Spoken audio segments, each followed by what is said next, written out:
Good day, friends. Welcome. So, are you getting tax ledger is not specified in Tally Prime while creating an invoice or voucher? So, here's a quick fix if you need to fix this and solve this issue. So, you need to open Tally Prime and go to the voucher or invoice where the error shows.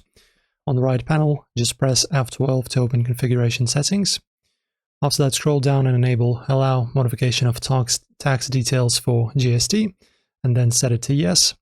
Now press Enter to return to the voucher screen. Use the spacebar or arrow keys to select the item line, then press Shift plus Enter to open item allocation details.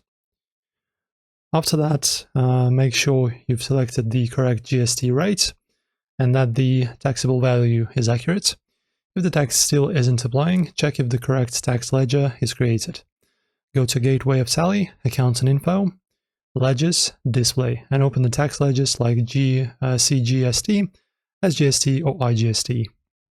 Also make sure the type of duty/tax is set to GST, the percentage of calculation is correct, they're under the duties and taxes group, and also try re-entering the item or selecting the tax classification manually from the item list. And that's how to fix this tax ledger is not specified error. If this helped, like and subscribe for more accounting tips and tally fixes.